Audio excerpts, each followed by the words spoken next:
It is my pleasure now to invite someone up who I describe as Superwoman that I aspire to be more like, which is Helen Cook.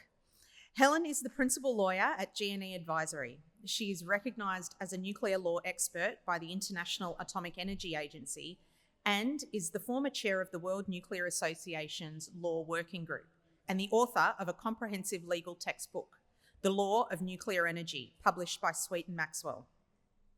Helen will share her experiences and observations establishing legal frameworks and regulations to facilitate the safe design and operation of nuclear energy systems in countries around the world. Could you please welcome Helen to the stage?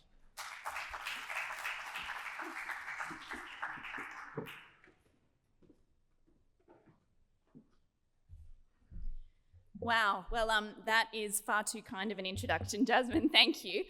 Particularly considering our conversation that we just had about the challenges of juggling children and a job. And so I'm really sorry, actually, that I'm messing up the order of events today. I'm moved a bit ahead in the schedule so I can get home to my children because my babysitter called in sick. Okay, so as Jasmine said, I'm going to be talking about a couple of things today. So I want to spend a little bit of time painting a picture of what's going on out there in the world of nuclear energy. And I want to talk about how countries go from not having nuclear energy to having nuclear energy, a topic that could be relevant for us here in Australia. Now, I actually came home to Australia to have my kids after 13 years living and working overseas. And I set up a very small law firm, and we advise, for probably obvious reasons, countries around the world, not my own country, but countries around the world that are setting up the legal and regulatory infrastructure for new nuclear programs, as well as working on the procurement, construction, and financing of both large and smaller nuclear reactors. Could I actually ask for the slides to be put here on the speaker view, please, if possible? As I said, I want to paint a bit of a picture for you about what is happening outside of Australia. And this is really where I spend my time, what my day job entails, looking around the world and being involved in, and I hope in some cases facilitating some of the activity that we see out there.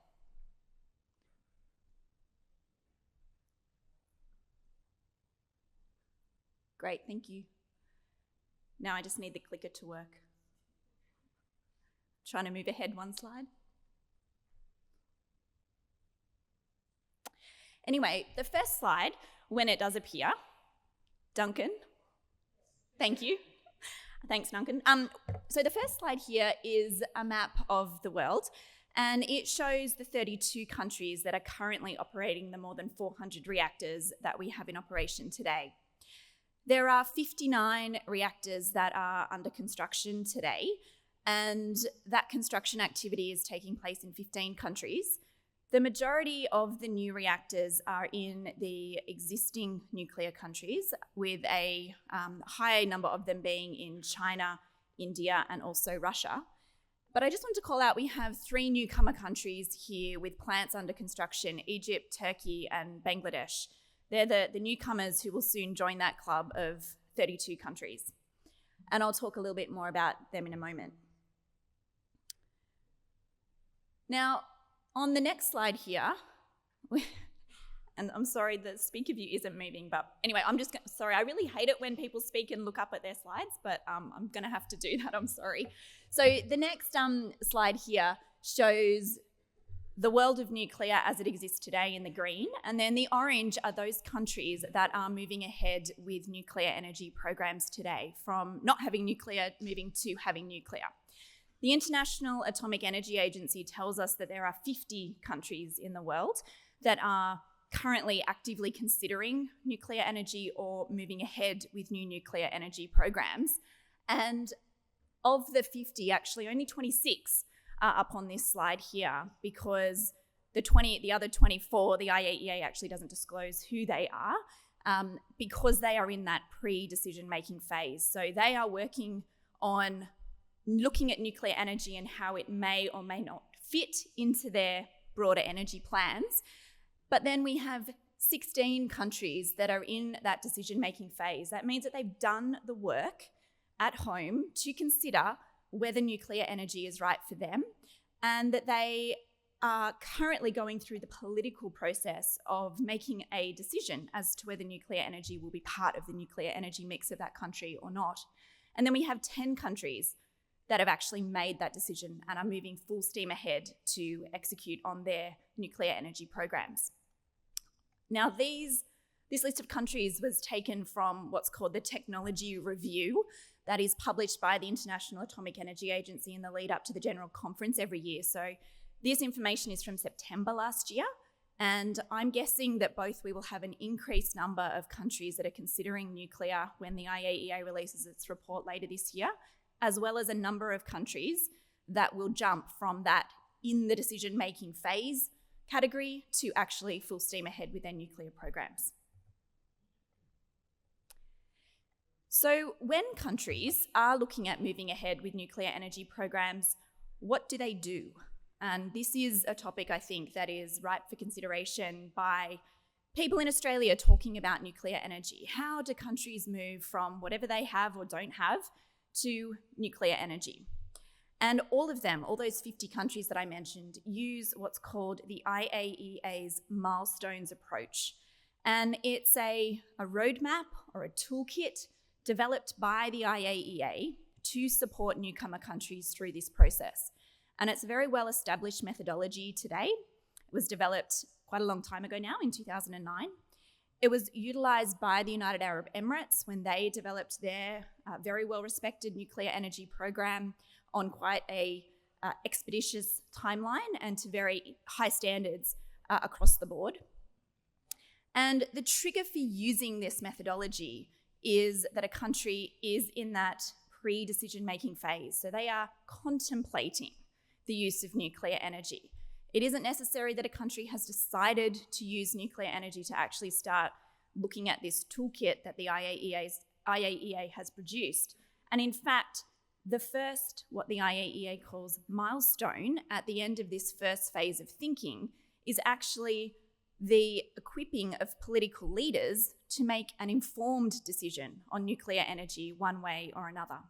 So these 50 countries, or the 24 that are in this pre-decision-making phase, that's what they're doing now, doing the work to actually equip the political leaders of the country to make the decision.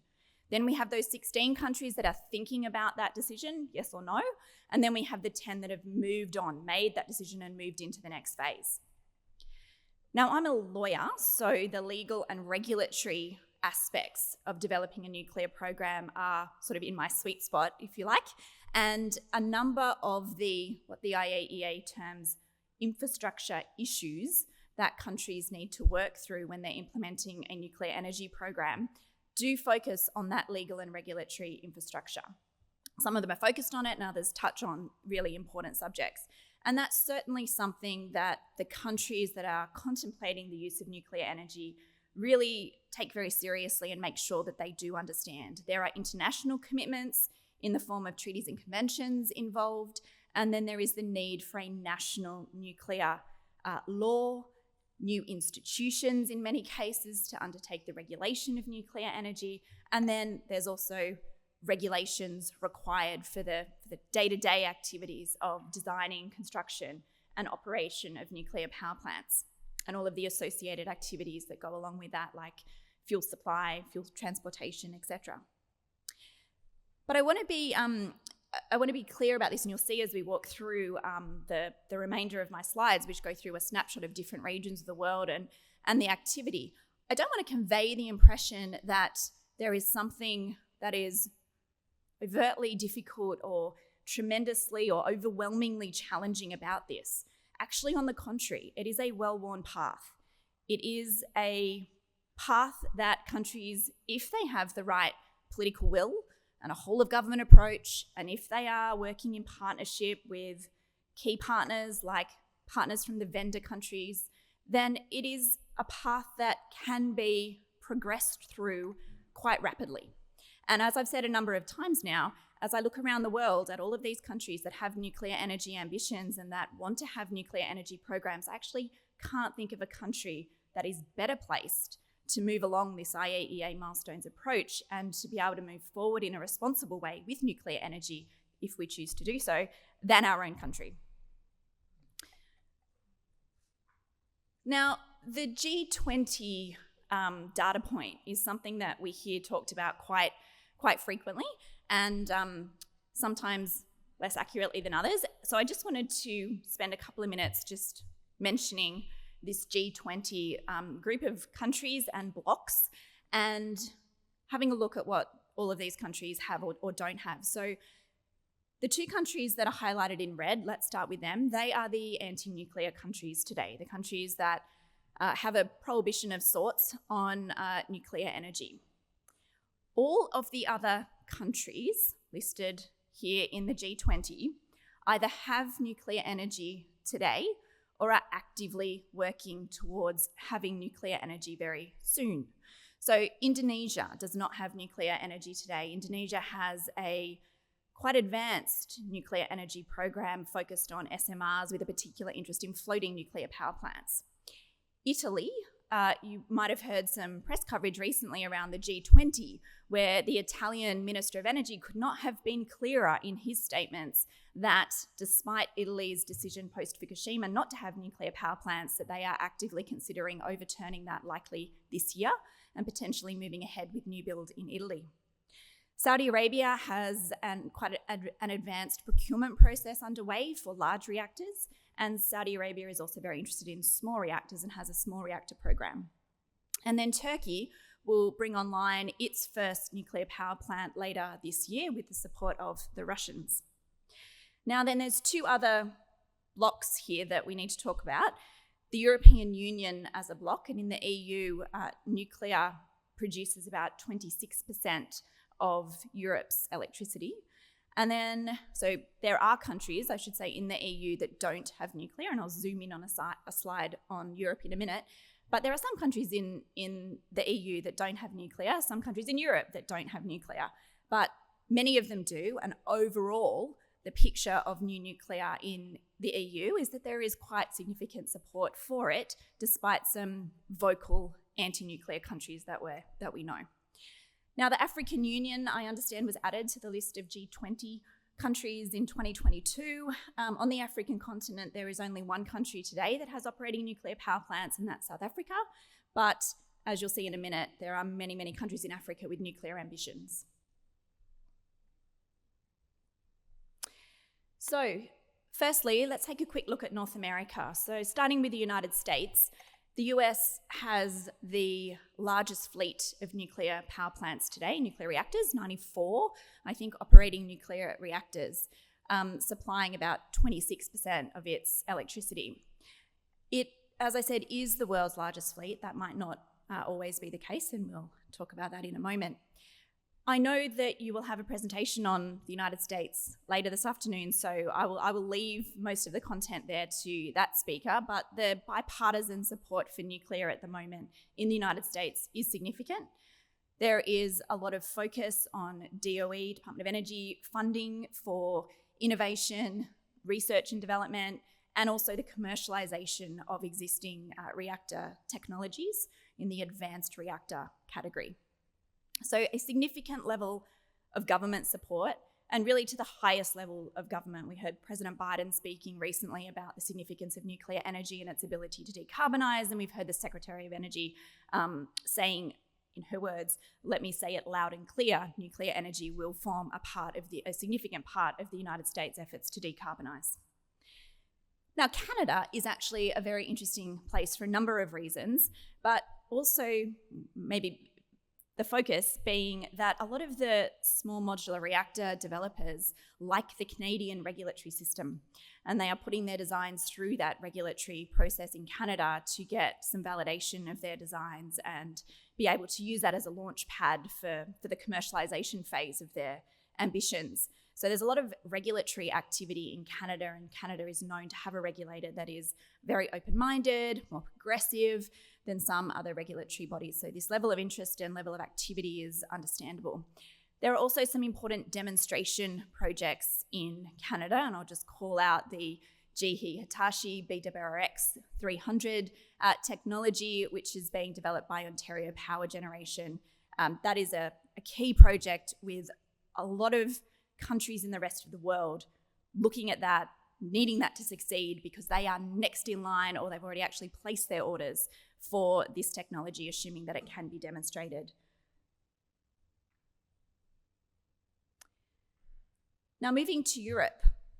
Europe is obviously a very interesting place for nuclear because we do have some strong anti-nuclear countries, and then we have a lot of countries with existing nuclear reactors. I think it's 13 of the 27 EU countries have nuclear today, and the little boxes there, they just show what some of the established nuclear countries are looking to do in terms of potential new build. And I think I can say that on the whole, most of the countries that have nuclear today are looking at replacing their existing fleet or doing upgrades or building new reactors. So there's significant activity that we are seeing in Europe around both large reactors and also the smaller reactors as well. Then there's some interesting countries doing interesting things in the newcomer space. And I've worked very closely with the government of Estonia, so I just want to stop for a second and call that country out and put it on your watching brief, because just, I think last week, the Parliament of Estonia, well, they've been considering nuclear energy in the most recent parliamentary session on the back of a significant study that has been done by a group formed within the government from all the different stakeholders in the government to assess nuclear energy. Based on the recommendations of this group, the Parliament has been considering whether or not Estonia will move towards nuclear energy. And last week, 55 of the parliamentarians in the Parliament, it's 101 parliamentarians there, supported a declaration to actually move ahead with nuclear in Estonia. So if you do the maths and you know they need a majority, it's looking like Estonia will actually move ahead and move into new nuclear. And what's interesting there is most of this activity has actually been inspired by a small startup, privately funded industry side entity that has recognised the need for nuclear. And then we have some geopolitical events as well that have caused some concern and really gotten this on the agenda of the Estonian government as well. But it's an interesting sort of test case in terms of industry pushing for nuclear energy and industry managing to convince parliamentarians that nuclear is the way to go. So Estonia may move ahead. Latvia sort of piggybacking to some degree on Estonia's plans, working with the United States government on what their legal and regulatory infrastructure should look like to move ahead with nuclear. Poland is one where there is, Poland generates a lot of its electricity from coal, quite similar to us. And there is a huge drive from the Polish government's perspective to decarbonise utilising nuclear energy. So there's a coal to nuclear transition planned for Poland. They also have a lot of industry in Poland that is very interested in decarbonising their activities as well through nuclear and probably the smaller versions of the reactors. So we're seeing a lot of activity in nuclear in Poland. And then I've also already mentioned Italy. Now there should actually be probably some other countries called out here that you might not think of as even having an interest in nuclear, like the government of Croatia. Croatia is a non-nuclear country, but actually owns part of the nuclear power plant in Slovenia. So Europe's an interesting place, and there are lots of countries there doing some very interesting things. So moving to a part of the world that might be of interest to us in particular, I won't go through all of the countries I've put up here, which are the existing nuclear countries closer to our home and their ambitions, other than to call out China. As I indicated before, the US currently has the largest nuclear fleet in the world, but if China goes through on its current ambitions, as it looks like it may, it will soon overtake the United States in terms of having the largest civil nuclear energy fleet in the world. They have 56 operating today, 25 under construction, and 150 planned over the next 15 years. That's planned to come into operation. It's a significant amount of new build. But what I want to spend a moment on is this, because this is a picture of the countries in our region that have plans to move ahead with nuclear energy. Now, there's a couple here I should probably call out, like Myanmar, Laos, and Cambodia, which have done no more than have discussions with Russia and China and formalize them in an MOU. But every other country that you see on this slide in the orange dots has actually gone through the IAEA's first phase of its milestones process to equip political leaders to make informed decisions about nuclear. And many of these countries have actually taken the decision to move ahead. So just a few weeks ago, I was in the Philippines, and I was lucky enough to tour a nuclear power plant in the Philippines called the Bataan Nuclear Power Plant.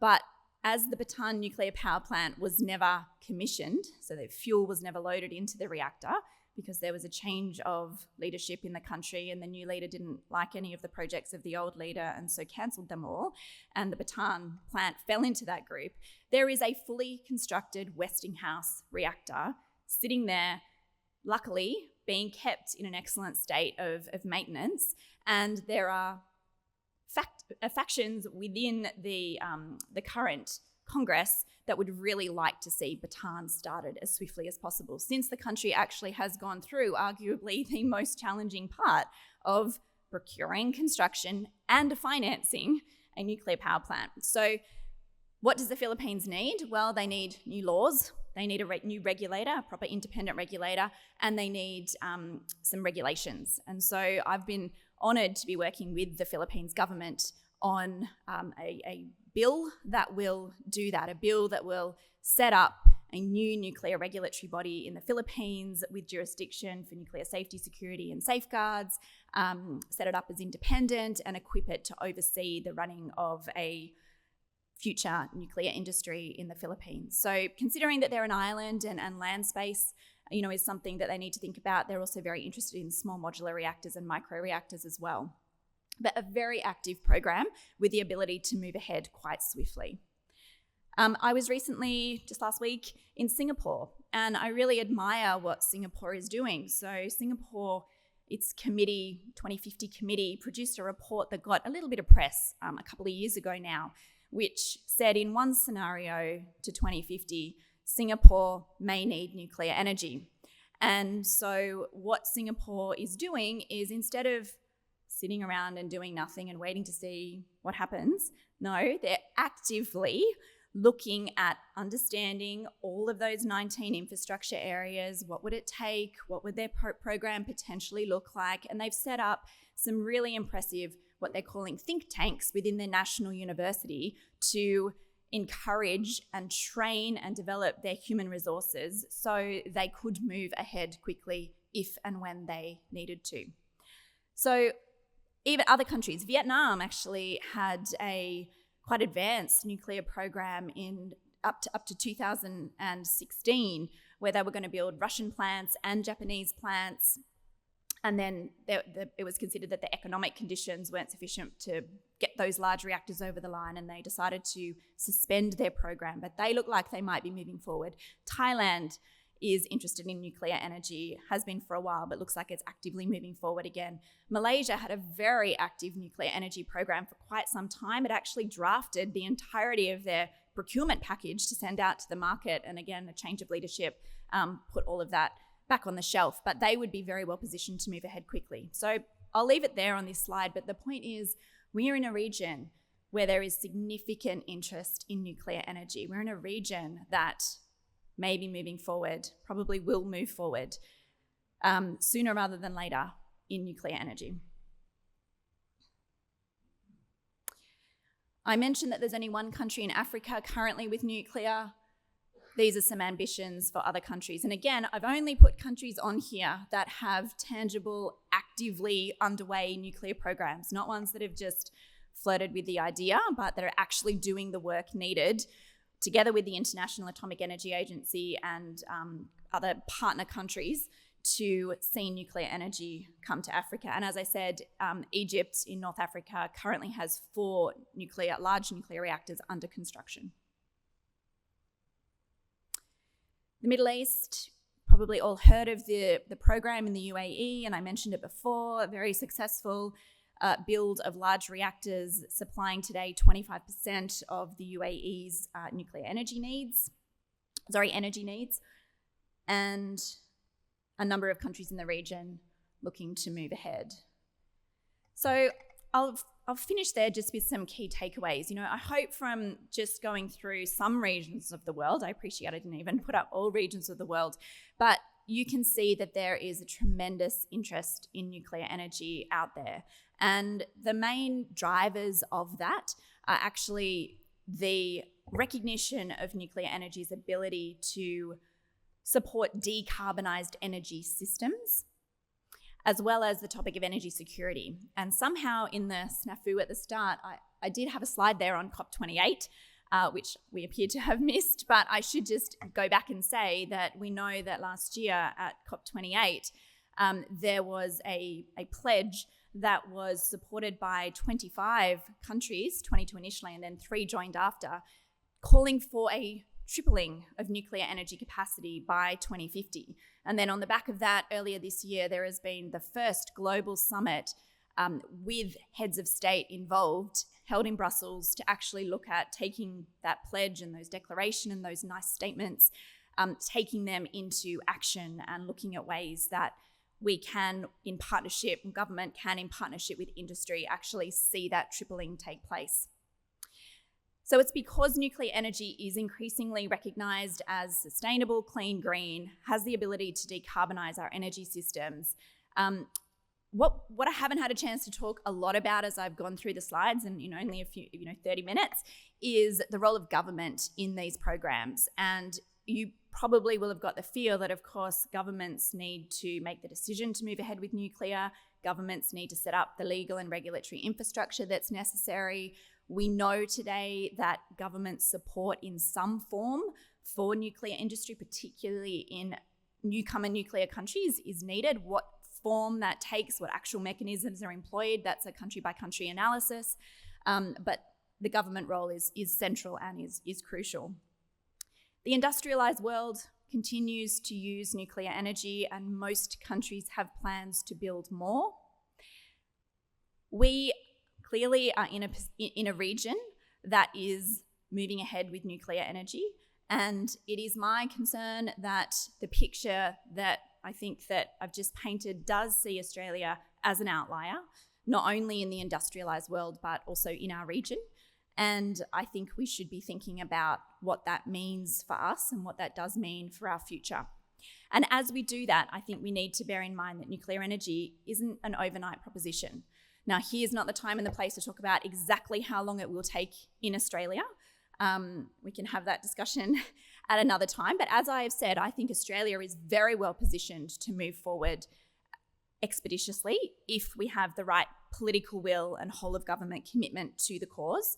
But it isn't an overnight proposition. And what we shouldn't be doing is sitting around behind our prohibitions and just waiting to see what happens out there in the world.